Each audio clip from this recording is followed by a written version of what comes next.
All right, welcome back, guys. No, so this will be the part 2 of the training for riders. Okay, so the first part, no, diniscuss natin yung SurePro for insured, SurePro for owner, Health Pro, and Health Pro Lite. So ngayon naman, allow me to discuss the remaining three riders. No, so that is the Safety Pro, the Recovery Pro, and the Life Pro. Okay. So the Safety Pro, ito po ay accidental death benefit, no? So we will give 100% of the sum assured for accidental death. Ibig sabihin kapag ang naging cost ng death po ng client natin is due to accident, no? Kung magkano man yung amount na nilagay natin sa Safety Pro, ibibigay po siya on top of the sum assured nung policy ng client natin. Okay. And then dito po sa FWD, no, we are the only insurance company na nagbibigay ng times 3. Ibig sabihin, if that accident happened on a Philippine declared holiday po, let's say halimbawa Pasko, Independence Day, or any public holiday, no? The claim will be given 300%.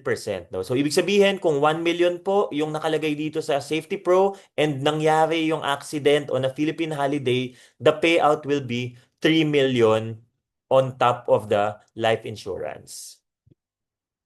Okay. So, how does it work? No, so dito po may example tayo. Ang client natin is si Joseph Jimenez, no. He's a 28 years old and yung scenario 1, si Joseph he was hit by a car on his way to work, no. Syempre accident happened on a regular day. No, 20 days after he was taken out of the picture. Ibig sabihin po unfortunately namatay po si Joseph, no. So how much benefit will his beneficiaries receive? No, so if you will look at the example, no, meron siyang 1 million na life insurance coverage na binabayaran niya ng 30,000 pesos annually. Okay. Plus the Safety Pro na 1 million, no, binabayaran naman niya dito is 3,200 annually. Okay. So dito, the total death benefit po na makukuha ng family ni Joseph is 2 million pesos, no? Bakit? Kasi 1 million po yung nandun sa set for life niya and then the 1 million is from the rider. Okay? And then what if naman nangyari siya on a Philippine declared holiday? Nangyari po siya ng Christmas, no? Napaka-untimely nung pagkamatay ni Joseph, no? So how much benefit will his beneficiaries receive? So ang makukuha po ng beneficiary is the 1 million na life insurance plus the Safety Pro na rider na 1 million. Pero dahil nangyari siya on a Philippine holiday, magiging times 3 po siya. So ang total death benefit is 4 million pesos, no? So ano po ba yung rationale between dito sa sa pag times 3 natin ng Safety Pro kapag nangyari siya on a Philippine holiday? Kasi po usually ang mga Filipinos, no, kailan ba tayo laging lumalabas or namamasyal? 'Di ba kapag holiday po? 'Di ba? So FWD found out na ang mga Filipinos mas prone po sa risk of being involved into an accident kapag Philippine holiday. Okay, so ano po ba yung mga regular holidays na pasok dito? No, so we have the New Year's Day, Araw ng Kagitingan, Monday, Thursday, no, or yung Holy Week natin, Independence Day, yung end ng fasting ng Ramadan, National Heroes Day, Feast ng Sacrifice, Andres Bonifacio Day, Christmas Day, and Jose Rizal Day. Alright. So, for the Safety Pro, no, ang coverage period po niya is up to age 75. Ibig sabihin, pwede pong makover yung client natin until mag-age 75 siya. And then, the issue age for this rider is 15-day-old hanggang 70 years old. And then, pwede natin siyang i-attach sa mga set for life 5 pay natin, 10 pay, and regular pay. Alright. And then, the sum assured for this one is 100% of the base sum assured and 500% of the base sum assured. Okay, so when does this rider end?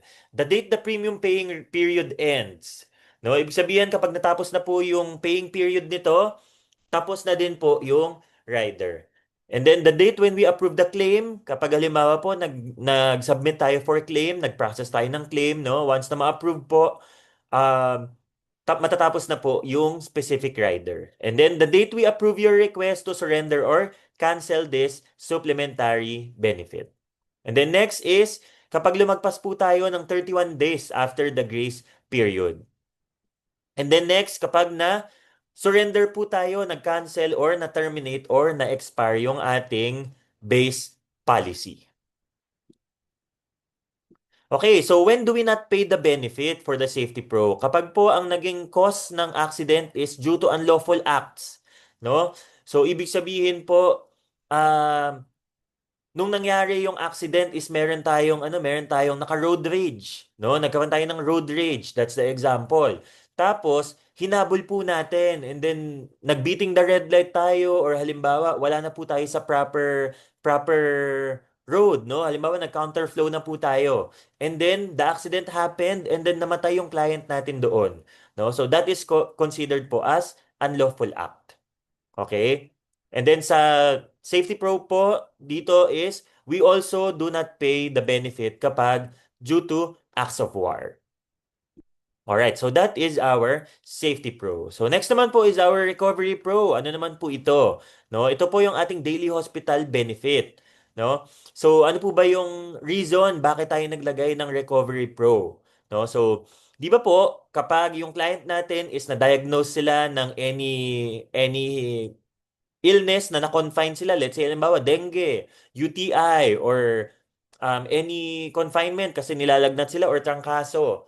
No? So, kapag nasa ospital po sila, hindi po sila makakapag-work. No? Some of us, no work, no pay po tayo. But the bill continues. 'Di ba? Yung bills po natin sa bahay, tuloy-tuloy pa din siya.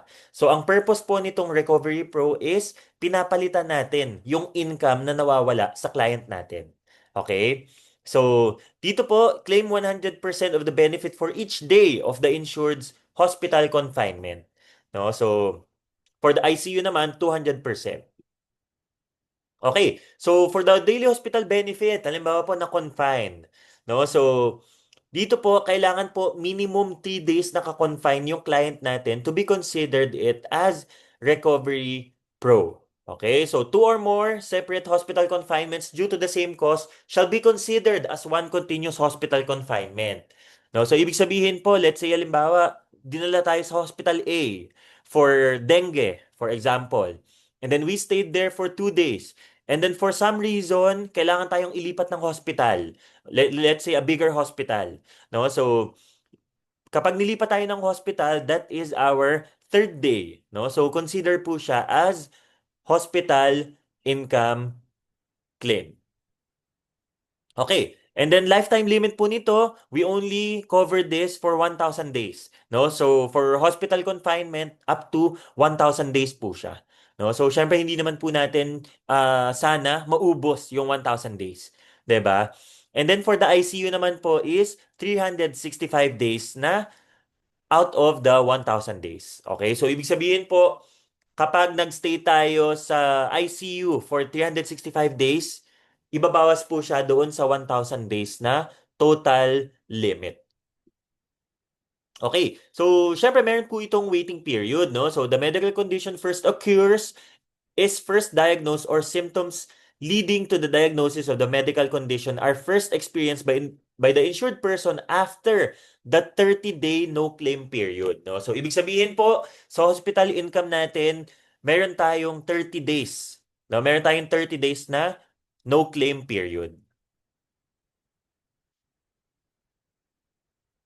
Okay.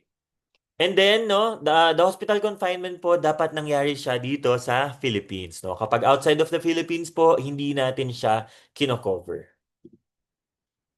Alright, so coverage period, entry age, and pay period, no? So for coverage po up to 60 years old, for 5 pay, available po siya from 15-day-old to 55 years old. Kapag naman po sa 10 pay na mga products natin, 15-day-old hanggang 50 years old. And then kapag regular pay po ito, 15-day-old to 50 years old. And then kapag naman po yung coverage ng client natin is up to 75 years old, no? Kapag 5 pay, pwede po siya from 15-day-old to 70 years old.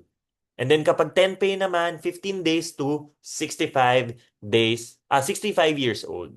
And then kapag regular pay, same din po, 15 days to 65 years old. So magkano naman yung minimum na benefit natin dito, no? So we can give the client a minimum of 1,000 per day and a maximum of 10,000 per day. Okay? So hindi po tayo pwede magbigay ng 20,000 per day, 30,000 per day, no? So meron lang po tayong sinusunod na minimum and maximum depending kung ano po yung declared salary nung client natin. Okay. And then, sa hospital income benefit po natin, no, yung ICU natin is 200%. So, let's say ang nilagay natin for the daily hospital income is 5,000. Automatic po, the ICU coverage is 10,000 per day. Okay, so how does it work, no? Let's say, halimbawa, yung client natin si Clara. She is a 25 years old and meron siyang Recovery Pro na 1,000 per day. Okay? So, 4 months after her policy was issued, si Clara na-hospitalize siya due to renal failure. No? So, she was confined for 5 days and was discharged after. So, what benefits will kick in this scenario and magkano yung marireceive niya? So dahil meron si Clara na 1,000 per day, so she is entitled for a claim ng 5,000 pesos. Okay. And dahil po meron siyang renal failure, no? Considered po siya as a critical illness. Lahat po ng premium na future premiums ni Clara will be paid by FWD dahil meron siyang SurePro for insured. Okay. So next, no, yung scenario naman natin, 15 days after, si Clara, yung condition ni Clara, it got worse. No, and na-admit siya sa ICU for 3 days. So how much benefit will she receive? No, so dahil po times 2 siya, no, 1,000 times 3 days of confinement is 3,000 pesos. And then dahil na ICU po siya, ita times 2 po siya, no? So the total of 6,000 pesos.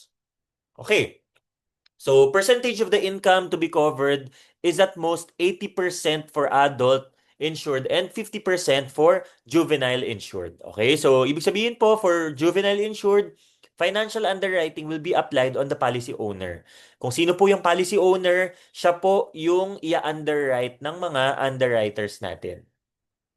Okay, for example, client is earning 40,000 on a monthly basis. No? So, 40,000 times 0.80, that is 32,000 pesos. And then 32,000 divided by 22 dahil yun po ang regular na working days in a month. No? So, equivalent po niyan is 1,454 pesos. So, ang recommended recovery pro po natin is 1,500 pesos per day. Ayan. And then take note po na kapag ang lalagyan po natin ng Recovery Pro is juvenile, no? Ang limit lang po natin is 2,500 per day. Okay. So when does this rider end, no? Kapag lumagpas na po tayo sa 1,000 or ibig sabihin po na max out na natin yung 1,000 days ng hospitalization, no? And then halimbawa po hindi na nakasurvive yung client, syempre magsa-stop na po yung pagbabayad ng Recovery Pro. Okay. The date we approve your request, no? Same din po siya sa mga previous riders natin. Alright. So when do we not pay the benefit, no? Hindi po covered ang pregnancy-related na hospitalization. No? Kasi po ang pregnancy po ay hindi po siya accident, no? Hindi po siya basta-basta lang nangyayari, no? So this is a planned confinement or a planned hospitalization. So hindi po siya covered. And then hindi din po natin binabayaran yung benefit if the recovery pro is due to alcohol and drug abuse. No? Or kung halimbawa po nagkaroon ng HIV or AIDS or ito ay pre-existing condition, no? Dati na pala may stroke yung client, no? Dati na pala siya na stroke pero upon application hindi niya dineclare na nagkaroon siya ng stroke and then na-hospital siya for stroke. Hindi po siya mako-cover. Okay? And then, suicide or self-inflicted act, no? Tumalon ka sa hagdan. Or halimbawa, tinulak mo yung sarili mo sa hagdan, no? And then na-hospital ka, hindi po siya covered. And then again, unlawful acts and acts of war. Okay, so that is our Recovery Pro. So we are down to our last premium paying rider. Ito naman po yung ating Life Pro. Okay, so ito yung tinatawag natin na extensive death benefit. So bakit siya naging extensive death benefit, no? Dahil po bukod sa death benefit, 100% of the sum assured when the insured dies, binibigay po natin siya, no? But sa Life Pro po, 10% of the sum assured or up to 100,000 will be advanced within 48 hours to pay for the cost of funeral services. So ito po yung tinatawag natin na burial assistance. Okay? So kung 100,000 po siya, 10,000 yung ibibigay within 48 hours. Okay, next is terminal illness, no? Kapag halimbawa po, nagkaroon yung client natin na diagnose siya with a critical illness. So automatic po, makaka-claim siya ng critical illness and then sabi ng doctor, I'm so sorry to tell you, Mr. Client, Miss Client, but you only have 6 months to live. You only have 3 months to live. No? So ibig sabihin po, kung magkano yung death benefit niya, i-advance po siya para kay client. Ayan. So that's how the terminal illness works. All right, and then next po is the spouse extension benefit, no? This is an additional 100% of the sum assured. Kapag both of the parents, no, is namatay po sila on the same accident. Halimbawa po, may isang kotse. Ang nakasakay po doon is mag-asawa. Si daddy yung nagda-drive, si mommy nakasakay siya sa harap, and then meron silang minor na anak nakasakay sa likod. Pero yung minor na anak, nung time na na-aksidente po sila, nakasurvive. No? So kung let's say halimbawa nakasurvive po siya dahil wala na siyang living parents, no? Regardless kung si daddy lang po yung merong life pro, no? Si mommy po bibigyan din siya ng same benefit, no? So ang mangyayari po is the minor, no, na nakasurvive is magiging times 2 po yung makukuha niya na claim for the life pro. Kung 1 million siya, magiging 2 million po siya. Okay, and then next is the overseas benefit, no? Ito naman po is we are giving additional 20% of the sum assured, no, or up to 500,000 if the client died overseas. Okay? So ito po yung makakatulong sa kanila or sa family nila for the repatriation. 'Di ba? Dahil napaka-costly po ng repatriation or yung pagpapalipad ng isang labi ng isang client from a different country going to our country. Okay, so coverage period nito is up to age 75, no? And then issue age po nito is 15-day-old to 70 years old. And then available po siya sa mga policies natin na 5 pay, 10 pay, regular pay, and Vibrant. Okay, and then sum assured po natin dito is minimum 50,000 and then maximum is 500% of the base sum assured. Okay, and then next po, when do we not pay the benefit? Kapag ang cost po ng pagkamatay is due to self-inflicted. No? Siyempre, we do not cover that. And of course, no, when does this rider end? Same din po siya, no? The date that we approve the payment of the terminal illness benefit or yung Life Pro. Automatic mag-e-end na po yung rider. Alright, so ito po yung mga example, no? Ito yung mga example ng isang proposal na merong mga riders, no? So, let's say, halimbawa, the manifest 10 pay death benefit, ibig sabihin po, ito yung death benefit na binibigay sa beneficiary natin, no? Kapag halimbawa po, namatay yung client. And then, we have the guaranteed milestone increase. Pag-uusapan po natin yan sa mga bonuses, no? So, the supplementary benefits, ito po yung diniscuss ko sa inyo. Okay, so we have the Life Pro, 1 million, the Health Pro, 500,000, Safety Pro, 1 million, and the Sure Pro for insured. Okay? So, ang basic premium lang po niya is 70,000 pero dahil nagdagdag tayo ng mga benefits, no, ginawa nating siksik yung policy ng client natin. Now, the total regular premium is 148,000 per year. Okay? So, yun lang po. That is our riders. And thank you so much, guys, and good luck.